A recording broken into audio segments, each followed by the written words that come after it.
everyone! I'm glad you've come back for more. Today, we will be learning about the digestive system. Have you ever wondered what happens to food after you've eaten?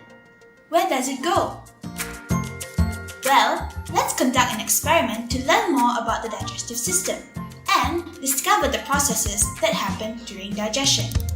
Before we move on to the experiment, let's look at what you will be learning today. You should be able to name the organs involved in the digestive system, explain the function of the organs in the digestive system, identify the processes involved in the digestive system, and conduct the experiment to demonstrate the processes involved in the digestive system. For this experiment, you will need some kitchen towel, a Ziploc bag, paper and plastic cups, a pair of scissors, a long plastic bag, a container of your choice, pantyhose, some vinegar, water, and jam. Lastly, for the food, we used some bread and biscuits. Firstly, cut the food. In this case, we had crackers and sandwiches.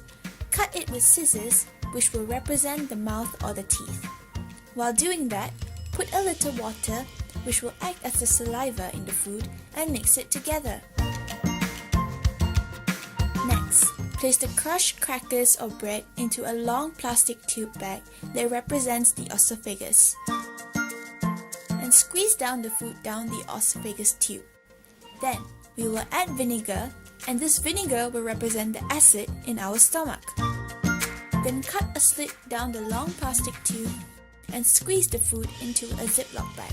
This will act as our stomach, demonstrating the swallowing process. We are going to squash it up, mimicking the action of the stomach wall, squashing our food together.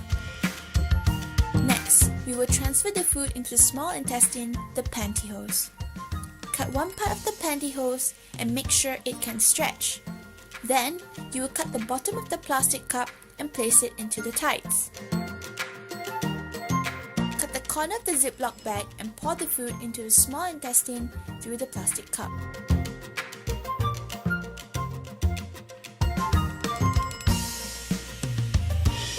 As you squeeze the food through the pantyhose, all the nutrients you need for growth and energy will flow into the container. The container will represent the body. The remaining food which the body cannot digest will be left in the pantyhose. When the waste is solidified, cut a small hole at the end of the pantyhose and transfer the waste into a kitchen towel, which will represent the large intestine. You will then squeeze the solidified waste using the kitchen towel to absorb the remaining water. Lastly, the remaining waste is then transferred into a paper cup that represents the rectum. Another plastic cup is used to push the waste through the hole. This will mimic the act of you going to the toilet.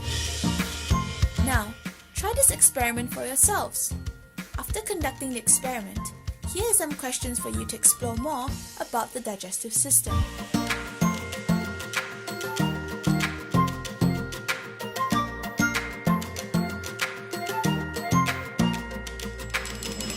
That concludes our video. Thank you for watching. This video was brought to you by P.A.C.K.